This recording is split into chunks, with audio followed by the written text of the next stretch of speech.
Hi guys, welcome to a tutorial at Behind the Scenes. Once again, I'm Lucky Grim Cosplay with Glitch Cos, Koifish, and Misa Cosplay. And today, can you show me the mask? We're going to show you how to make a leather mask. These are great for like Harley Quinns, Black Cats, old school Bucky Barnes. And they're actually super quick and easy to make. We're going to be using a leftover piece of veg tan leather. You can buy these pretty much at any leather shop. This is a remnant. So we're trying to go eco-friendly with this. And we have a simple domino mask design you see on many different costumes such as Bucky Barnes and Batgirl, Harley Quinn. Mm-hmm. Very easy to find online. We will also have the pattern for this available on my Facebook page. Robin. Link will be right down below. And the first thing you do is you take your leather and you trace out your design. So, I always like to make sure you have a little wiggle room on the edges. Don't go all the way up because a lot of times that'll have a flat on it. So you want to give yourself a little bit of room, like so.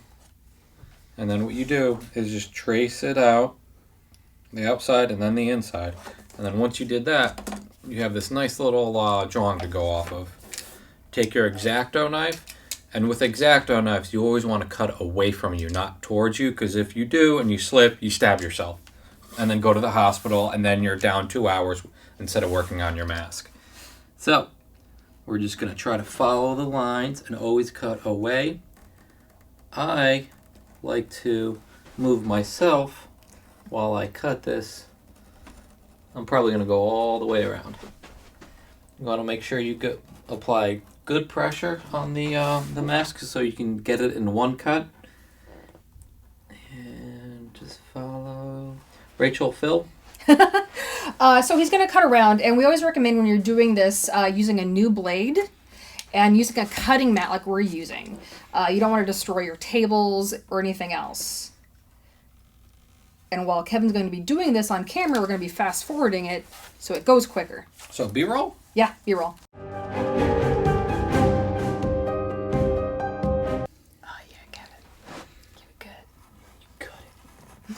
I'm gonna cut you.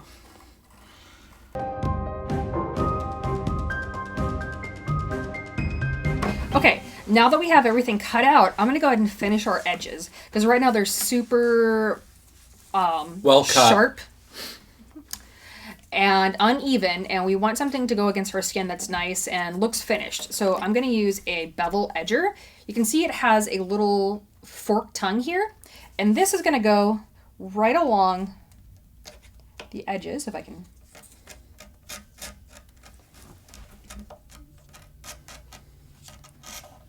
It's going to clean up and create a graduated edge here.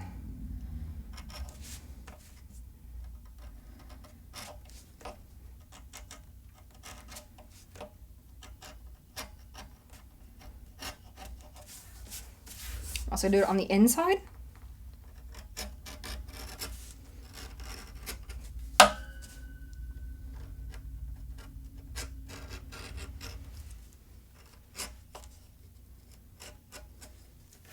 You can see the difference that makes. It makes it look a little bit more professional, a little bit more natural.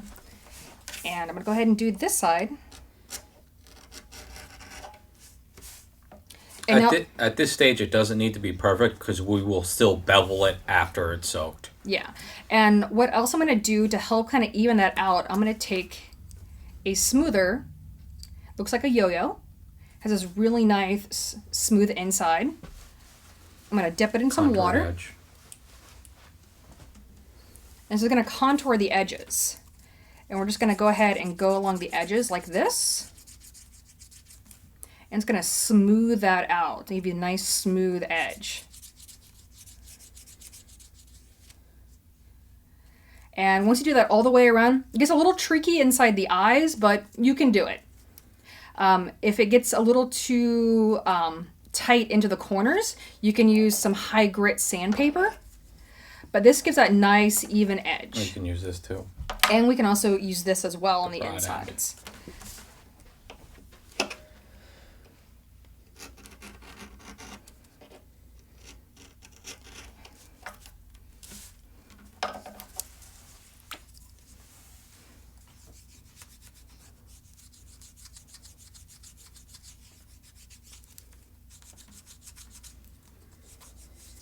That makes a huge difference in the design quality. And now Christy is going to soak it in water. And what she's going to do is she's going to put the whole thing in water, put it on down there, squish it in. Get it all deep like. And all these bubbles are going to come up out of the water. Oh yeah, you can see them up now. That's basically all of the pores in the leather being consumed by water. It's like putting a piece of bread in water. It just soaks it up. Yes. And once that's done, you can take it out and it's super floppy and you can put it onto your head form. And then Freddie's going to go ahead and show you. So the water is going to do a couple things. Number one is it's going to make it more flexible and easy to work with. It's also going to expand the leather a little bit. It actually stretches it out. So we can actually take it. Now, Oh, sit down. yes. You can see, obviously, if we just put it like that kind of looks like really awkward. So we're actually going to shape it to the head. We want it to take in the shape of the nose. So I'm literally just going to take it. I don't know if you can see. I'm just going to press it in there. And the water, what it's doing is it's allowing that leather to stretch and take on the curves of the nose and the eyebrows. And then I'm just going to curve it around the sides. And ideally you want to leave it on here as it dries. You want it to dry in the shape. You can take just T-pins will work. You can get them at Doan Fabrics. Just put them in like the corners so the little cross piece holds it down in place. Saran and wrap.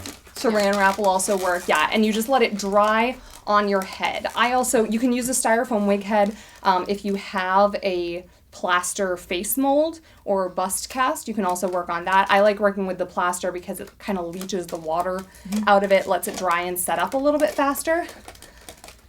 But even now, even having just been on there a minute, You can might need already to soak see. it a few times too. Yeah, you can sometimes need to soak it a few times. I like to leave mine in the water for like half an hour to an hour so it really soaks it up and gets nice and dark. But you can already see the difference in shape between the flat shape and then if we lay it like that, you can see the shape of it. So now if you put it on your face, instead of just laying flat over your nose, you can see it kind of Totally conforms to the adorable. shape.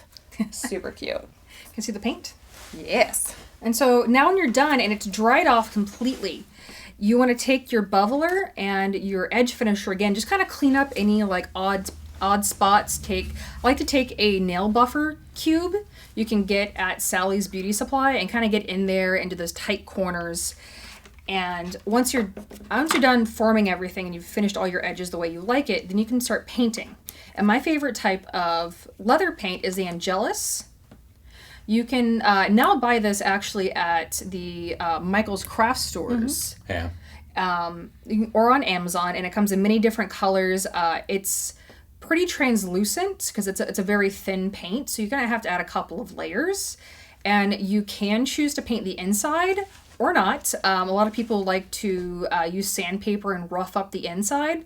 And when you're done, you're just going to go ahead and attach it using either Pros-Aid or wig tape.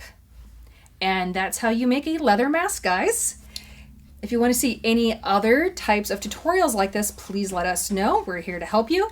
And all the links to where we've bought everything will be right down in the comment box. Okay, guys, have a great time, and we'll see you on the next episode. Hey, guys, just letting you know, one lucky subscriber and commenter can go ahead and win this mask. So go ahead down below, comment your favorite mask-wearing Caped Crusader, and one of you might be able to win this leather mask. If you win, we'll get a hold of you, tell us what color you want it, and we'll send it out to you.